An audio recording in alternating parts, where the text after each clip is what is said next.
Apa kabar sahabat gudang buku? Semua kalian dalam keadaan sehat.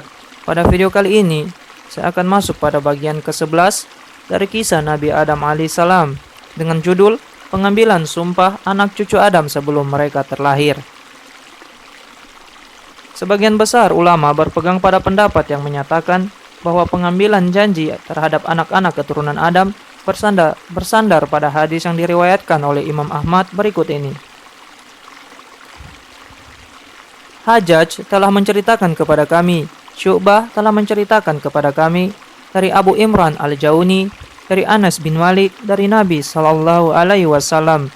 Beliau bersabda, pada hari kiamat nanti seseorang akan ditanya, seandainya kamu mempunyai sesuatu di bumi, apakah kamu akan menjadikannya sebagai tebusan? Orang tersebut menjawab, iya.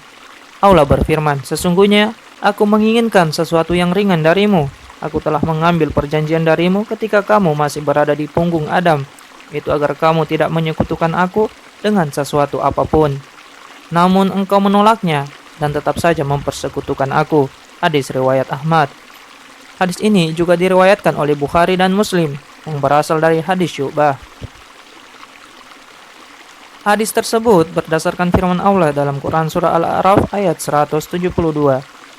Abu Ja'far Ar-Razi berkata, dari Arabi bin Anas, dari Abu Al-Aliyah, dari Ubay bin Ka'ab tentang firman Allah Subhanahu wa Ta'ala yang artinya, dan ingatlah ketika Tuhanmu mengeluarkan anak-anak Adam dari sulbi mereka. Quran Surah Al-A'raf ayat 172 dan seterusnya sampai akhir ayat dan ayat seterusnya. Abu Ja'far Ar-Razi berkata, Allah mengumpulkan semua anak-anak keturunan Adam yang terus berkembang hingga hari kiamat. Selanjutnya Allah menciptakan mereka dan membentuknya. Setelah itu dia menjadikan mereka dapat berbicara. Lalu dia mengambil janji dan kesaksian terhadap diri mereka sendiri. Bukankah aku ini Tuhan kamu sekalian? Mereka menjawab, benar, engkaulah Tuhan kami. Kami menjadi saksi. Demikian seterusnya hingga akhir ayat. Allah berfirman berdasarkan ayat tersebut, artinya sesungguhnya aku mengambil kesaksian pada 7 lapis langit dan bumi.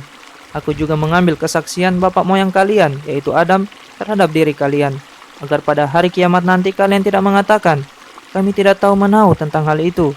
Ketahuilah oleh kalian bahwa tidak ada yang berhak disembah kecuali aku. Tidak ada Tuhan selain aku, janganlah kalian menyekutukan aku dengan sesuatu apapun. Sungguhnya aku juga akan mengutus para rasul di tengah-tengah kalian, yang mengingatkan kalian tentang perjanjianku yang telah diikrarkan dengan kalian semua. Dan ketetapanku ini, aku juga akan menurunkan kitab-kitabku kepada kalian. Mereka, anak-anak keturunan Adam berkata, kami semua bersaksi bahwa engkau adalah Tuhan kami dan ilah kami.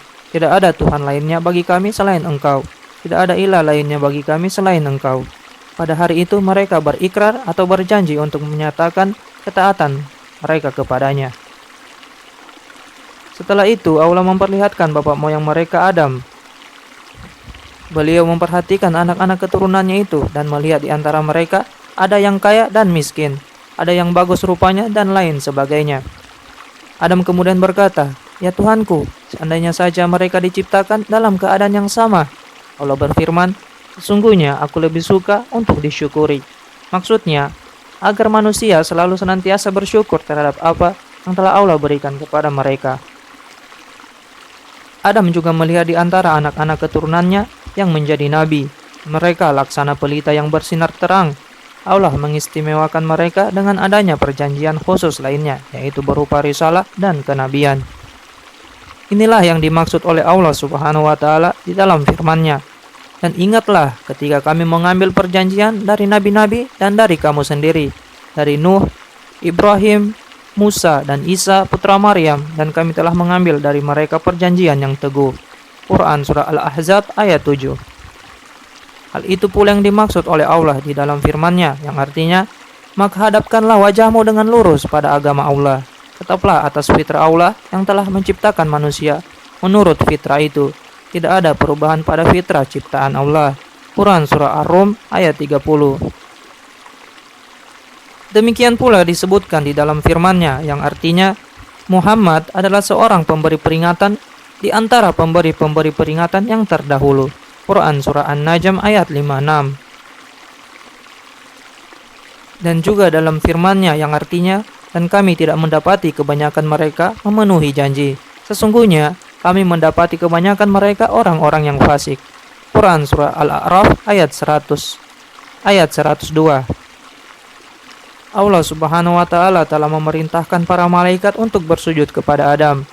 Mereka semua pun melaksanakan perintah itu dengan penuh ketaatan kecuali iblis.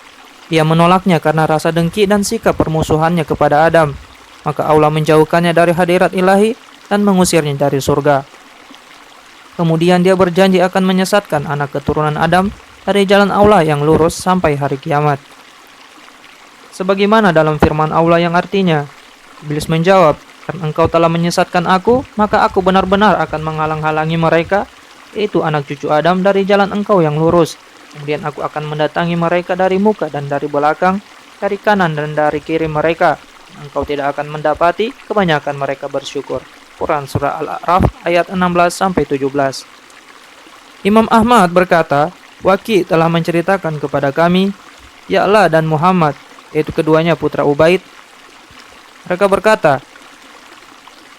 Al-Amashi menceritakan kepada kami dari Abu Salih dari Abu Hurairah. Ia berkata bahwa Rasulullah SAW bersabda, ketika anak keturunan Adam membaca ayat sajadah, lalu ia bersujud, syaitan pun menyingkir sambil menangis. Seraya berkata, aduh celaka, anak keturunan Adam diperintahkan bersujud lalu ia bersujud, maka baginya surga. Adapun aku diperintahkan untuk bersujud, lalu aku menolak perintah itu, maka bagiku neraka. Hadis riwayat Muslim dan Ahmad. Imam Muslim meriwayatkan hadis tersebut dari hadis riwayat Waki dan Abu Muawiyah dari A'masi. Sampai di sini dulu yang bisa saya sampaikan di video ini, dan jangan lupa untuk subscribe channel Gudang Buku untuk melihat kelanjutan dari kisah para nabi. Dan jangan lupa juga untuk share video ini jika menurut kalian bermanfaat. Terima kasih dan sampai jumpa di video selanjutnya.